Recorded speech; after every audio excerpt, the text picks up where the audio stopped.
ఓం శ్రీ అనఘాలక్ష్మీ దత్తాత్రేయాయ నమః। శిరో మే అనఘా పాతు భాలం మే దత్తభామిని। భ్రూమధ్యం యోగిని పాతు నేత్రే పాతు సుదర్శనీ। నాసారంధ్రద్వయే పాతు యోగిని భక్తవత్సలా। ముఖం మే మధువాక్ పాతు దత్తచిత్తవిహారిణీ।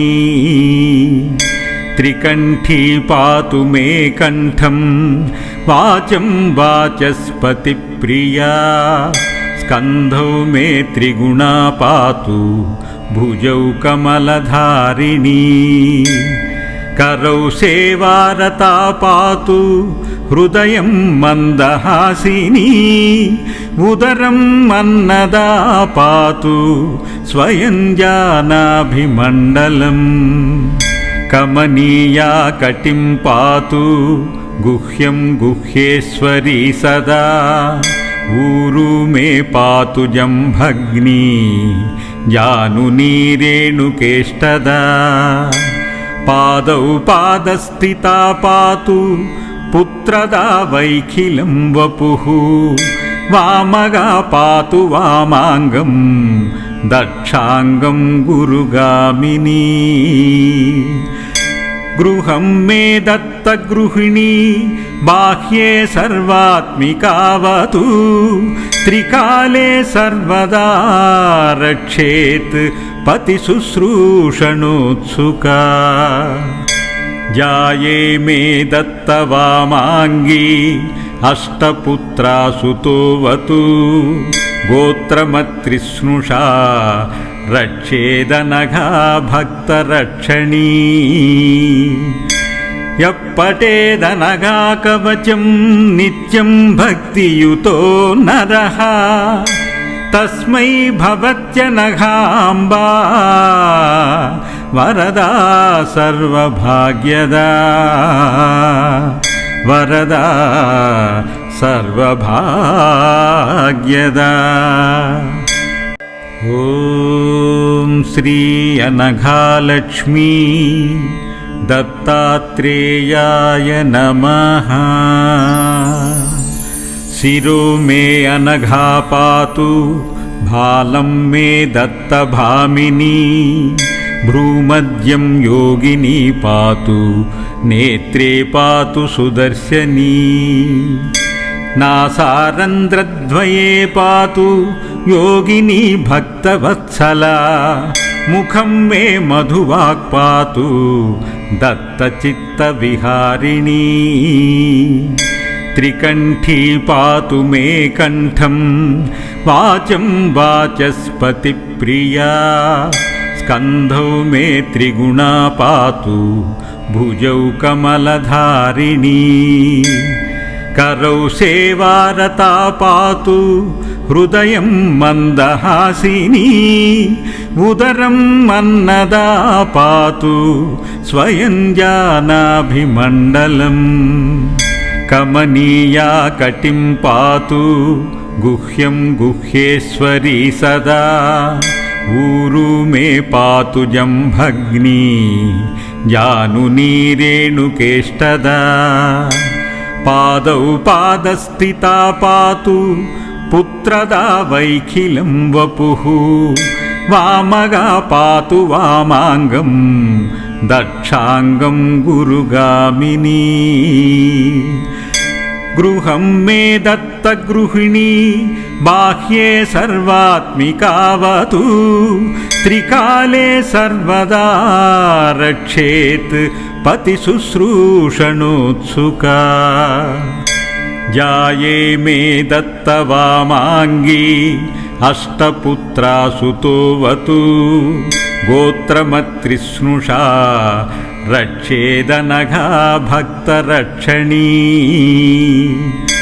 यः पठेदनघा कवचं नित्यं भक्तियुतो नरः। तस्मै भवत्यनघाम्बा वरदा सर्वभाग्यदा वरदा सर्वभाग्यदा। ॐ श्री अनघालक्ष्मी दत्तात्रेयाय नमः। शिरो मे अनघा पातु भालं मे दत्तभामिनी भ्रूमध्यं योगिनी पातु नेत्रे पातु सुदर्शनी नासारन्ध्रद्वये पातु योगिनी भक्तवत्सला मुखं मे मधुवाक् पातु दत्तचित्तविहारिणी त्रिकण्ठी पातु मे कण्ठं वाचं वाचस्पतिप्रिया स्कन्धौ मे त्रिगुणा पातु भुजौ कमलधारिणी करौ सेवारता पातु हृदयं मन्दहासिनी उदरं अन्नदा पातु स्वयं जानाभिमण्डलम् कमनीया कटिं पातु गुह्यं गुह्येश्वरी सदा ऊरु मे पातु जम्भग्नी जानुनी रेणुकेष्टदा पादौ पादस्थिता पातु पुत्रदा वैखिलं वपुः वामगा पातु वामाङ्गं दक्षाङ्गं गुरुगामिनी गृहं मे दत्तगृहिणी बाह्ये सर्वात्मिकावतु त्रिकाले सर्वदा रक्षेत् पतिशुश्रूषणोत्सुका जाये मे दत्तवामाङ्गी अष्टपुत्रासुतोऽवतु गोत्रमत्रिस्नुषा रक्षेदनघा भक्तरक्षणी यः पठेदनघा कवचं नित्यं भक्तियुतो नरः तस्मै भवत्यनघाम्बा वरदा सर्वभाग्यदा वरदा सर्वभाग्यदा। ॐ श्री अनघालक्ष्मी दत्तात्रेयाय नमः। शिरो मे अनघा पातु भालं मे दत्तभामिनी भ्रूमध्यं योगिनी पातु नेत्रे पातु सुदर्शनी नासारन्ध्रद्वये पातु योगिनी भक्तवत्सला मुखं मे मधुवाक् पातु दत्तचित्तविहारिणी त्रिकण्ठी पातु मे कण्ठं वाचं वाचस्पतिप्रिया स्कन्धौ मे त्रिगुणा पातु भुजौ कमलधारिणी करौ सेवारता पातु हृदयं मन्दहासिनी उदरं अन्नदा पातु स्वयं जानाभिमण्डलम् कमनीया कटिं पातु गुह्यं गुह्येश्वरी सदा ऊरु मे पातु जम्भग्नी जानुनी रेणुकेष्टदा पादौ पादस्थिता पातु पुत्रदा वैखिलं वपुः वामगा पातु वामाङ्गं दक्षाङ्गं गुरुगामिनी गृहं मे दत्तगृहिणी बाह्ये सर्वात्मिकावतु त्रिकाले सर्वदा रक्षेत् पतिशुश्रूषणोत्सुका जाये मे दत्तवामाङ्गी अष्टपुत्रासुतोऽवतु गोत्रमत्रिस्नुषा रक्षेदनघा भक्तरक्षणी यः पठेदनघाकवचं नित्यं भक्तियुतो नरः तस्मै भवत्यनघाम्बा वरदा सर्वभाग्यदा वरदा सर्वभाग्यदा। ॐ श्री अनघालक्ष्मी दत्तात्रेयाय नमः। शिरो मे अनघा पातु भालं मे दत्तभामिनी भ्रूमध्यं योगिनी पातु नेत्रे पातु सुदर्शनी नासारन्ध्रद्वये पातु योगिनी भक्तवत्सला मुखं मे मधुवाक् पातु दत्तचित्तविहारिणी त्रिकण्ठी पातु मे कण्ठं वाचं वाचस्पतिप्रिया स्कन्धौ मे त्रिगुणा पातु भुजौ कमलधारिणी करौ सेवारता पातु हृदयं मन्दहासिनी उदरं अन्नदा पातु स्वयं जानाभिमण्डलम् कमनीया कटिं पातु गुह्यं गुह्येश्वरी सदा ऊरु मे पातु जम्भग्नी जानुनी रेणुकेष्टदा पादौ पादस्थिता पातु पुत्रदा वैखिलं वपुः वामगा पातु वामाङ्गं दक्षाङ्गं गुरुगामिनी गृहं मे दत्तगृहिणी बाह्ये सर्वात्मिकावतु त्रिकाले सर्वदा रक्षेत् पतिशुश्रूषणोत्सुका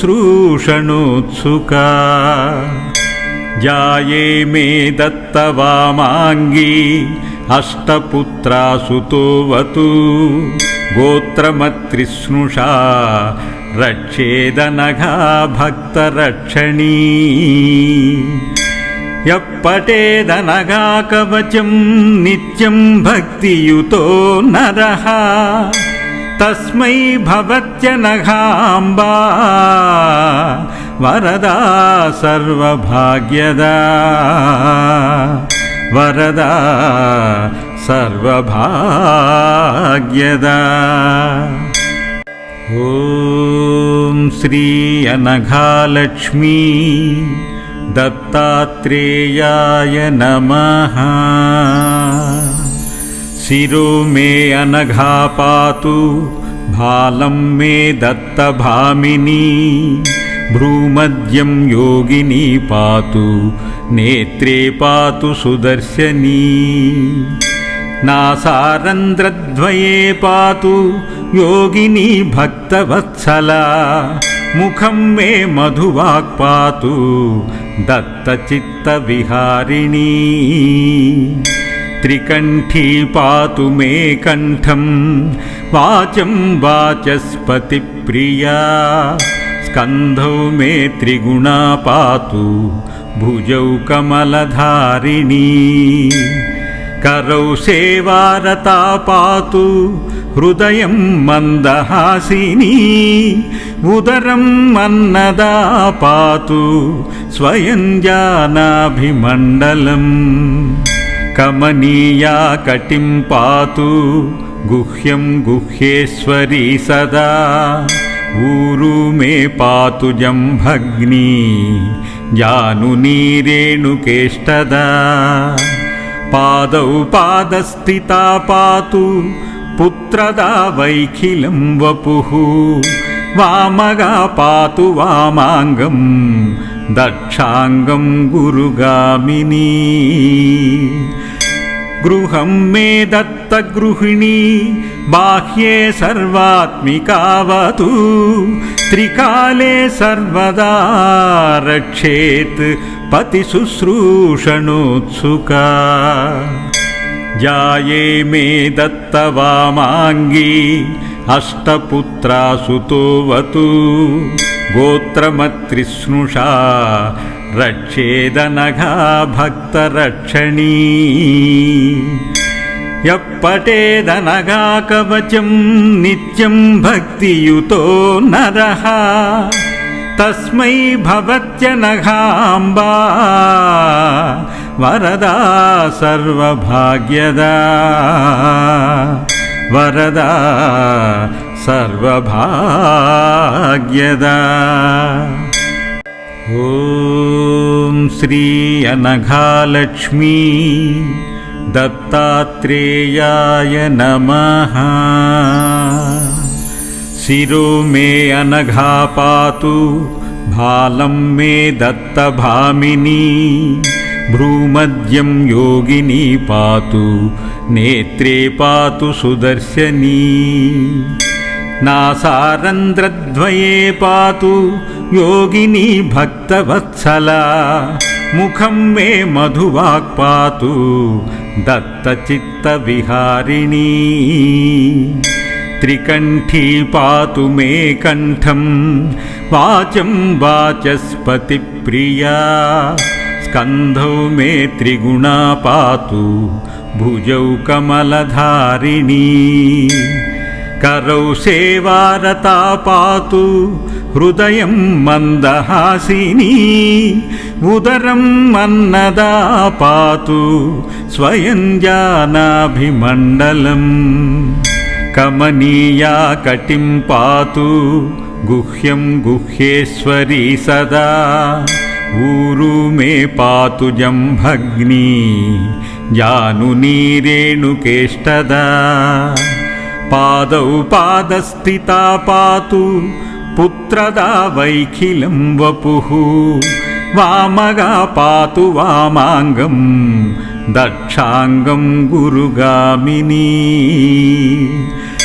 गृहं मे दत्तगृहिणी बाह्ये सर्वात्मिकावतु त्रिकाले सर्वदा रक्षेत् पतिशुश्रूषणोत्सुका जाये मे दत्तवामाङ्गी अष्टपुत्रासुतोऽवतु गोत्रमत्रिस्नुषा रक्षेदनघा भक्तरक्षणी यप्पठेदनघा कवचं नित्यं भक्तियुतो नरः तस्मै भवत्यनघाम्बा वरदा सर्वभाग्यदा वरदा सर्वभाग्यदा। इति श्री अनघाकवचाष्टकं सम्पूर्णम्।